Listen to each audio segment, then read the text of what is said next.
What's good, guys? We're ranking the best coasters at Great Adventure, and we're only counting down 13 of the 14 because I've not ridden El Toro due to the derailment. And let's face it, it's probably going to be number one on this list. And with that, let's count down the best coasters at Six Flags Great Adventure.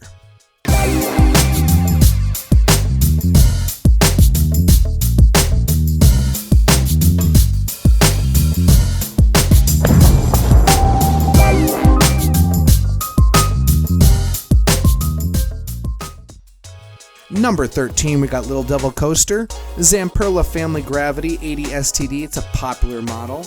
It used to be called the Roadrunner Express here at Great Adventure from 1999 until 2019. It's the same as the Frankie's Mine Train at Great Escape or Frontier City. It opened up in 2021 at Legoland called Dragon's Apprentice. There's another called Coco Cruiser at Hershey Park, Howler at Holiday World, Whistlepunk Chaser at Dollywood, Woodstock Express at Dorney. You get the picture. These are everywhere. They're violent. They're awkward. There's a bank turn towards the end on the final turn, and it is really rough. I don't know why we're asking kids to ride this roller coaster. Let's not do this. No wonder kids are scared of larger rides when this is the first one that they actually get to board. Number 12, we've got Harley Quinn Crazy Train. It's relatively large, known for its double figure 8 layout and large capacity trains that can seat 40 riders. Also popular, Six Flags bought 4 of them and installed them at Great Adventure, New England, Discovery Kingdom, and the then named Six Flags Ohio. We better know it as Giago Lake. That coaster is now in France at Papaya Park, while the others still operate at each one they were installed at. This is weak and slow family ride up front. Watch out for the whippy laterals if you're in the back row. Don't believe me? Put your hands up at the crest of the hill and enjoy. Number 11, we got the Runaway Mine Train. It's a classic aero. It's a rare aero mine train with only one single lift hill. It's a fun wooded water layout. It gives you more ride than you expect, and watch out for that last section as you head back into the station. Number 10, we've got Joker, a 4D free spin on steroids. I don't know why, but this seems to spin way faster than the one at Six Flags New England. Definitely prefer that one, and I ride that one every time I go to Six Flags New England. I've ridden the one at Six Flags Great Adventure 3 times, and I've gotten a headache after every single time I've ridden it and regretted it. Plus 1 point for Airtime Mike. Number 9, we've got Green Lantern, a decent B&M stand-up that moved from Kentucky Kingdom.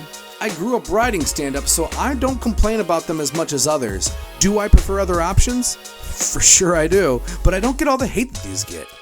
Powerful inversions on this one. I've always been a fan of Positive G's, just about anything that B&M produces. That is except for number 8, Superman Ultimate Flight, the B&M Flyer. I don't know, maybe it's because it's a clone above the parking lot, or the boring Enforcers layout that, besides the pretzel loop, really doesn't offer much. I just don't dig this one.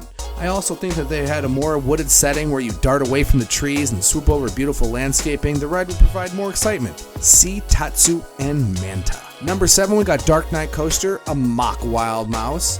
It's definitely a biased opinion on this one because my daughter influences me on how much I enjoy this ride because it's the first and only ride that she marathons. We got walk-on rides during Holiday in the Park, and we're able to stay in our seats on 2 separate visits for 3 rides each time. She would have kept going if I let her. I actually like the theming on this one. I don't ever expect Universal or Disney level theming on any of the Six Flags rides. I know better. Find me a better themed Wild Mouse. I'll wait. We got a bit of a controversial opinion here with King Dakar number 6. Not many people are going to have this one this low for their top coasters at Great Adventure, but my one ride was violent, and not the good kind. But I generally like intense roller coasters. I've been a huge fan of B&M Invert since the first one debuted in '92, and the fast-paced intensity of RMC rides is exactly what I look for in a good ride. But what King Dakar does in the back rows is more like the wheels are going to fall off type of violent, not the holy we just got shot out of a cannon like I was expecting on the second fastest roller coaster in the world. I said 3 words as soon as we hit the brake run. I don't believe I've ever said those words out loud after riding a roller coaster. That was loud. The ride all around just creates an absolute insane amount of noise. Between the vibration of the wheels on the track itself swaying, you rocketing up 400 feet, it all adds up to an insanely loud ride. After watching El Toro Ryan's problematic video about King Dakar, I definitely need to give this a try up in the front. Number 5, we've got Skull Mountain, probably going to be controversial for this one. It's an intimate indoor coaster, one of the better ones, and forceful if you pick the right row. If you know, you know. It's the back row. Hold on, or don't, for some awesome lateral ejector airtime on the first drop. I've been to Great Adventure without riding others lower on this list, and I couldn't see myself visiting without riding Skull Mountain. It's just not a complete trip to Great Adventure without it. Number 4, we've got Batman the Ride. I'm surprised it's this low when it's a ride that I simply cannot get enough of. Cloned it again, and again, and again. I love this ride. Anyone who thinks this isn't a top 5 ride in whatever park a Batman clone resides in is lying.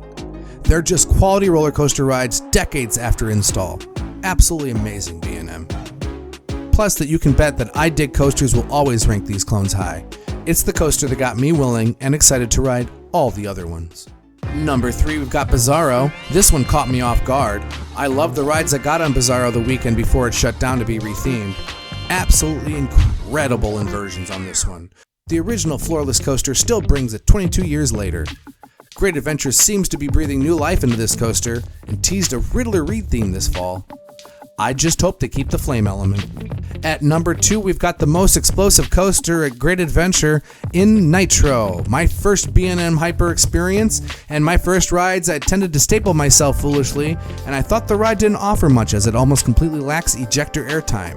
But then I gave it re-rides with space between myself and the restraint, and oh my, what a masterclass in floater airtime.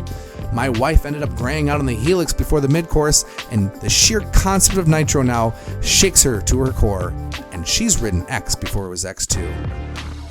At number 1, we've got the brand new for 2021 Jersey Devil coaster. I cannot understand the hate on this one. No, I haven't ridden the other Raptors, and yes, it looks totally tamed down from those, but it doesn't mean it's not packed full of RMC elements. Back row gives that RMC feel, whipping you over the first drop and tossing you left and right as it smoothly glides over the single rail track. The fact that young kids can ride this is absolutely incredible. I don't know many other rides that'll let 48 inches go down an 87-degree drop, experience a 0G stall, and a 0G roll. But kids aside, anyone who doesn't put this in the top 5 at that park, it's just crazy. Thanks for watching. Like, comment, subscribe. Tell me below what your top 5 is at Great Adventure, and we'll see you soon. Till then, let's ride.